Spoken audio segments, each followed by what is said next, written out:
Bonjour à tous, bienvenue dans cette nouvelle vidéo. Alors aujourd'hui, j'ai envie de tordre le cou à cette idée dont j'ai déjà parlé et que j'entends encore beaucoup trop souvent. C'est le fait de penser qu'on serait faible parce qu'on se fait aider par un psy, par un thérapeute quand on ne va pas bien. Alors ça, c'est quelque chose que je n'aime pas. C'est une idée, mais vraiment contre laquelle je me bats et je me battrai jusqu'au bout. C'est vraiment important pour moi de ne pas vous voir comme quelqu'un de faible, hein. Si demain vous vous cassez la jambe, spontanément, vous allez aller chez le médecin, vous allez être plâtré, vous allez avoir des médicaments pour soulager la douleur, vous allez peut-être même devoir marcher avec des béquilles. Et je suis sûre qu'à aucun moment vous vous êtes dit que vous êtes faible. Alors quand vous cassez la jambe, vous dites pas punaise, je suis faible, je vais avoir besoin d'un plâtre, je vais avoir besoin de béquilles. Bah non, c'est comme ça, la jambe elle est cassée, spontanément vous allez vous faire aider. Mais c'est vrai qu'en termes de psychologie, en termes de mal-être, on a encore plus de mal. Pourtant, c'est la même chose. Quand les gens vont pas bien, quand vous n'êtes pas bien, que vous demandez de l'aide, ça sort pas de nulle part. Il y a, il y a une douleur, il y a des souffrances, il y a des blessures, il y a des choses sur lesquelles il faut travailler, mais ça ne fait absolument pas de vous quelqu'un de faible.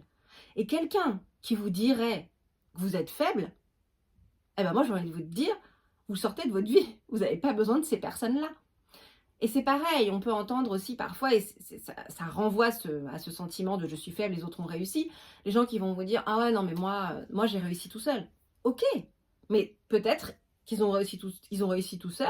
Alors, d'une part, ils peuvent penser qu'ils ont réussi et c'est pas forcément la vérité. Moi, je l'ai déjà vu avec certains patients.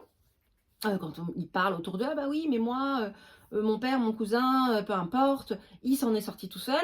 Et quand on analyse un peu ces gens et qu'on voit qu'en fait ce sont des personnes qui sont pas très colériques ou très renfermées, qui parlent très peu, je doute que les blessures aient vraiment été guéries. Et d'autre part, ces personnes, peut-être qu'elles ont réussi toutes seules, et tant mieux pour elles, mais elles ne sont pas vous. J'ai fait une vidéo là-dessus, je vous invite à la regarder si vous ne l'avez pas encore vue, pour vous expliquer que personne d'autre que vous n'est vous. Donc si un tel a réussi à s'en sortir sans l'aide d'un thérapeute sur un événement de sa vie, eh bien tant mieux. Il avait les ressources en lui et tant mieux. Mais si pour vous ce n'est pas possible, eh bien c'est pas grave. Vous n'êtes pas lui. Hein, il y a des moments dans la vie où peut-être que face au même événement, effectivement, ben lui il s'en sera sorti tout seul. Peut-être que vous aurez besoin d'aide, mais peut-être qu'à un autre moment, vous en sortirez tout seul et c'est lui qui aura besoin d'aide. Parce que vous êtes vous. Il n'y a que vous qui êtes vous. Je vous renvoie la vidéo vraiment si vous ne l'avez pas vue. Après, si vous faites une thérapie, vous n'êtes absolument pas obligé de le crier sur tous les toits. C'est pareil, quand vous avez peur du jugement, et ça je l'entends, il n'y a absolument pas de problème, vous pouvez aussi garder ça pour vous. Et bien souvent, je le vois au cours de la thérapie, les personnes qui ont peur au début, au fur et à mesure que la thérapie avance, elles prennent confiance en elles, elles arrivent à le dire sans avoir peur du jugement. Ça, c'est très important. Et moi, plutôt que de dire que vous êtes faible, bah, d'ailleurs moi aussi j'ai suivi, et je suis d'ailleurs toujours une thérapie, hein, donc je ne me sens pas, absolument pas faible. Au contraire, c'est super courageux. C'est vraiment ce que je dis toujours. Je veux dire, vous venez face à un ou une inconnue et vous venez raconter, vous venez tout déballer en fait. Vos souffrances, vos pensées, vos douleurs, tout y passe. C'est quand même ultra courageux d'oser venir, de parler de soi. Ce n'est pas donné à tout le monde. Et d'accepter de se remettre en question. Et ça, pour moi, ça fait de vous quelqu'un de super courageux. Et pour terminer, moi, qui suis thérapeute, je n'ai jamais vu de personne faible en face de moi. Et pourtant, je vois du monde. Je ne vois que des personnes qui souffrent. C'est tout.